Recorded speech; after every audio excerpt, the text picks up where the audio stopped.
അപ്രതീക്ഷിതമായ നീക്കങ്ങൾക്കൊടുവിൽ നിലമ്പൂർ എംഎൽഎ സ്ഥാനം PV അൻവർ നാടകീയമായി രാജിവെച്ചിരിക്കുകയാണ്. മലയോര മേഖലയിലെ ജനങ്ങൾക്കായി തൃണമൂൽ കോൺഗ്രസിന്റെ ഭാഗമായി നിന്ന് പ്രവർത്തിക്കുമെന്ന് പ്രഖ്യാപിച്ചുകൊണ്ടാണ് രാജി. സ്വതന്ത്രനായി മത്സരിച്ച് വിജയിച്ച ജനപ്രതിനിധി പദവി രാജിവെക്കാതെ ഏതെങ്കിലും പാർട്ടിയിൽ ചേരുകയാണെങ്കിൽ തൃണമൂൽ കോൺഗ്രസിൽ ചേർന്ന PV അൻവറിന് മുന്നിൽ അയോഗ്യതാ ഭീഷണി ഉണ്ടായിരുന്നു. ഈ സാഹചര്യത്തിലാണ് നിയമസഭാ ചേംബറിലെത്തി സ്പീക്കർ AN ഷംസീറിനെ കണ്ട് അൻവർ രാജിക്കത്ത് കൈമാറിയത്. UDF പ്രവേശനത്തിനായി അൻവർ പല തവണ ശ്രമിച്ചെങ്കിലും മെല്ലെപ്പോക്ക് നയമാണ് കോൺഗ്രസ് സ്വീകരിച്ചു വന്നത്. ഇതിനിടയിലാണ് കാലാവധി തീരാൻ 1 വർഷവും 6 മാസവും മാത്രം ബാക്കി നിൽക്കെ അൻവർ MLA സ്ഥാനം ഒഴിഞ്ഞത്. നിലമ്പൂരിൽ വീണ്ടും മത്സരിക്കില്ലെന്നും UDF സ്ഥാനാർത്ഥിക്ക് നിരുപാധിക പിന്തുണ നൽകും എന്നുമാണ് അൻവർ പ്രഖ്യാപിച്ചിരിക്കുന്നത്. മലയോര മേഖലയിൽ വന്യജീവി പ്രശ്നങ്ങൾ നേരിട്ട് അനുഭവിക്കുന്ന ക്രിസ്ത്യൻ സമൂഹത്തിന്റെ പ്രതിനിധി എന്ന നിലയിൽ മലപ്പുറം DCC പ്രസിഡന്റ് VS ജോയിയെ സ്ഥാനാർത്ഥിയാക്കണമെന്ന് UDFനോട് അഭ്യർത്ഥിച്ച Anwar KPCC general secretary Aryadan ഷൗക്കത്തിനെ പരിഹസിക്കാനും മറന്നില്ല. പ്രതിപക്ഷ നേതാവ് VD സതീശിനെതിരെ ഉന്നയിച്ച 150 കോടി രൂപയുടെ കോഴ ആരോപണം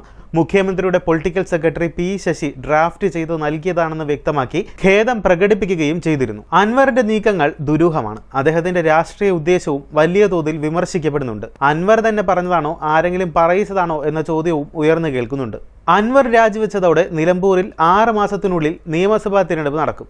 ഈ തിരഞ്ഞെടുപ്പിൽ UDFും അൻവറും എന്ത് നിലപാട് സ്വീകരിക്കും എന്നതാകും കേരള രാഷ്ട്രീയം ഉറ്റുനോക്കുക. അൻവറിന്റെ രാജിയോടെ ഒഴിഞ്ഞുകിടക്കുന്ന നിലമ്പൂരിലെ സീറ്റിലേക്ക് 6 മാസത്തിനുള്ളിൽ ഉപതെരഞ്ഞെടുപ്പ് നടത്തണം എന്നതാണ് ചട്ടമെന്നിരിക്കെ ഈ വർഷം ഡിസംബറിൽ നടക്കാനിരിക്കുന്ന തദ്ദേശ തിരഞ്ഞെടുപ്പിന് മുമ്പ് തന്നെ കേരളം മറ്റൊരു ഉപതെരഞ്ഞെടുപ്പിന് കൂടി സാക്ഷ്യം വഹിക്കും. അൻവർ തന്നെ നിലമ്പൂരിലെ തൃണമൂൽ കോൺഗ്രസ് സ്ഥാനാർത്ഥിയായി മത്സരിക്കണം എന്ന നിർദ്ദേശമാണ് തൃണമൂൽ കോൺഗ്രസ് അധ്യക്ഷയും ബംഗാൾ മുഖ്യമന്ത്രിയുമായ മമതാ ബാനർജി മുന്നോട്ട് വച്ചിരിക്കുന്നത്. അൻവറുമായി സഹകരിക്കാൻ തീരുമാനിച്ചാൽ നിലമ്പൂർ ഉപതെരഞ്ഞെടുപ്പിൽ UDF അദ്ദേഹത്തെ പിന്തുണച്ചേക്കും. അൻവറിനെ നിലമ്പൂരിൽ പിന്തുണച്ചാൽ അത് മലപ്പുറത്തെ കോൺഗ്രസിനുള്ളിൽ വലിയ എതിർപ്പുകൾക്കും ഇടയാകും.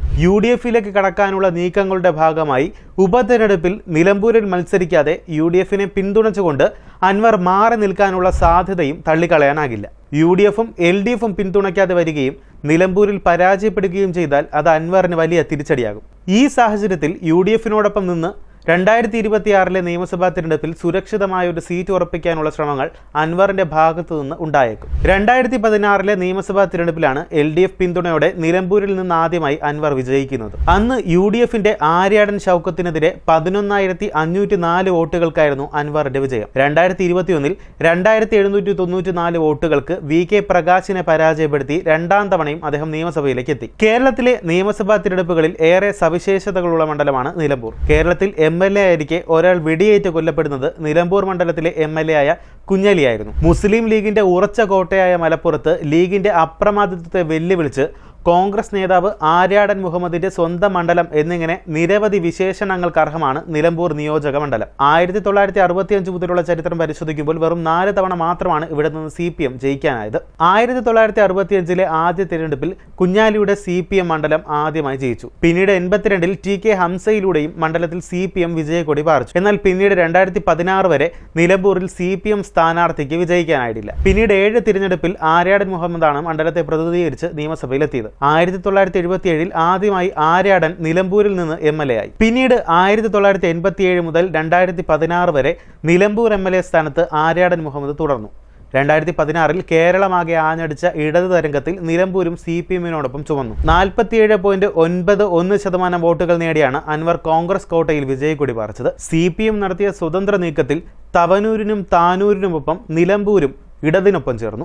ഇത് UDFന് പ്രത്യേകിച്ച് മുസ്ലിം ലീഗിന് വലിയ തിരിച്ചടിയായി. 2021 എന്ത് വില കൊടുത്തും മണ്ഡലം തിരിച്ചു പിടിക്കാനായിരുന്നു കോൺഗ്രസ് ശ്രമം.